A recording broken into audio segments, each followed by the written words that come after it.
Due to the war between humans and the Dalki, every individual was required to go to military school for the duration of 2 years.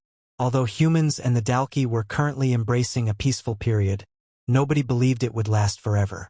The Dalki were not to be trusted. Their taste and hunger for power and their desire to control creatures they considered to be beneath them could hardly be kept at bay. Every single day there would be news regarding one race antagonizing the other, even on the verge of waging war. The citizens had this foreboding that an altercation could break out at any moment.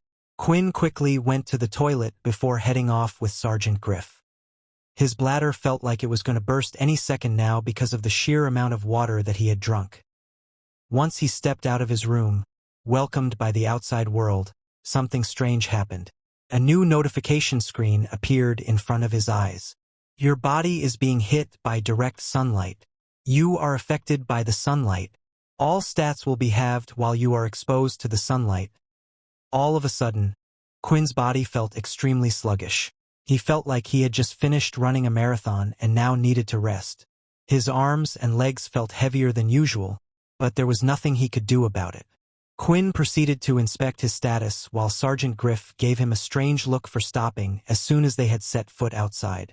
"Are you okay, boy?" the sergeant asked, getting ready to apprehend the boy in case he planned to make a run for it.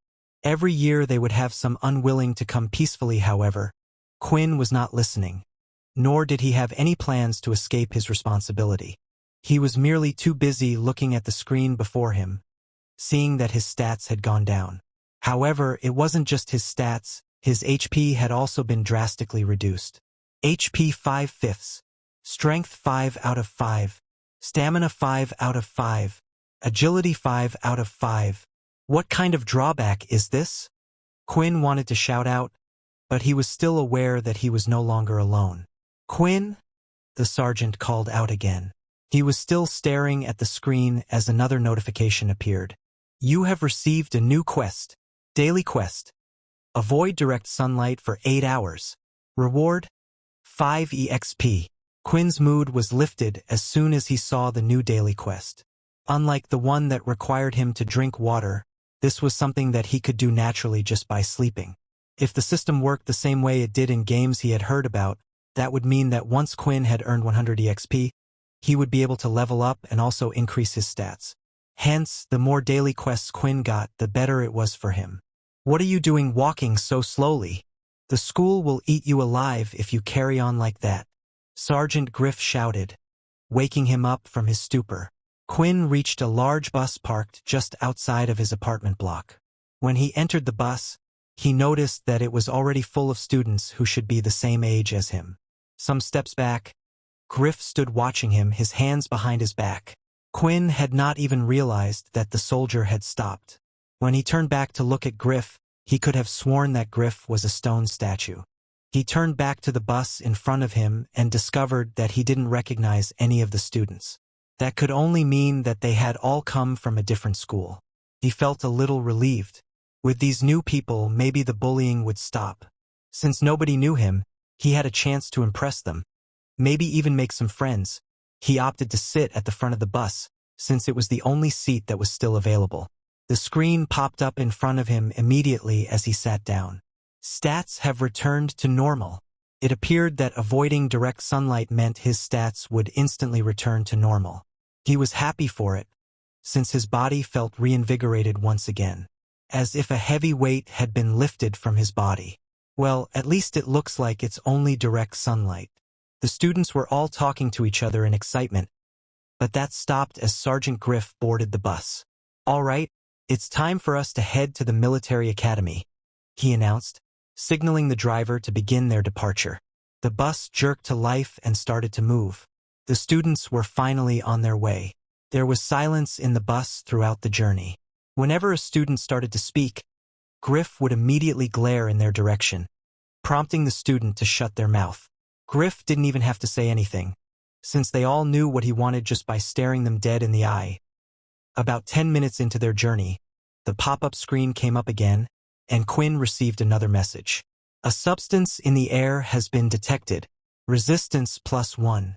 Quinn found this message quite strange. So he started to check out the interior of the bus. He noticed that half of the students were already asleep and the other half were drowsing off. He tried to fight it, but felt his body getting heavier. His eyelids were shutting down. At long last, even Quinn felt dizzy as sleep hovered around his consciousness. Your resistance to the substance has increased. Resistance +1 then. He heard the sound of loud footsteps coming towards him. He looked up to see Sergeant Griff hovering above him.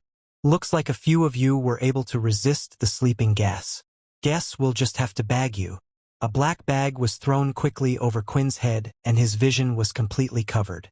The gas started to slowly creep up on his consciousness, overpowering him. There was nothing he could do. His hand fell limply by the side and he dozed off, abandoning consciousness. After a while, Quinn felt a splash of cold water chucked over his head. It served its purpose, immediately jolting him awake.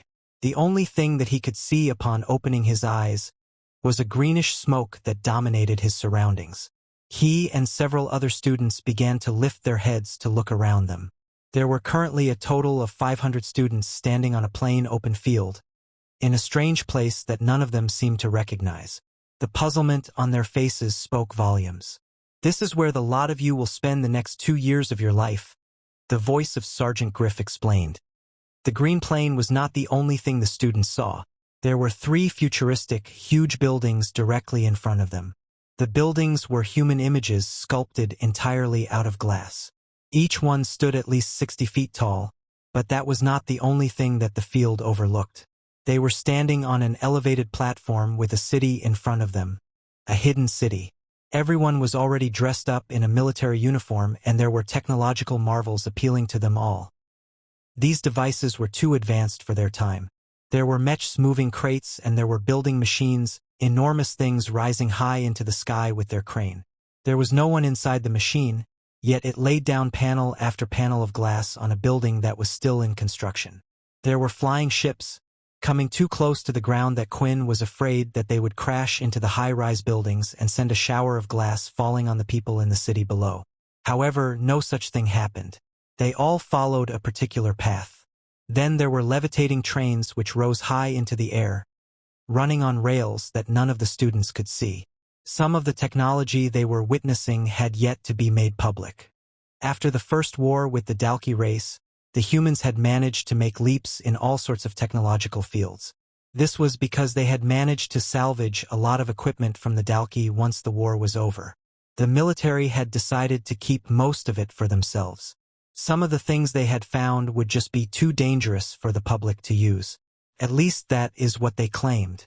When Quinn finally managed to stop gawking at the new world he had been thrust into, he felt the weight on his hand and noticed that there was something placed around his wrist.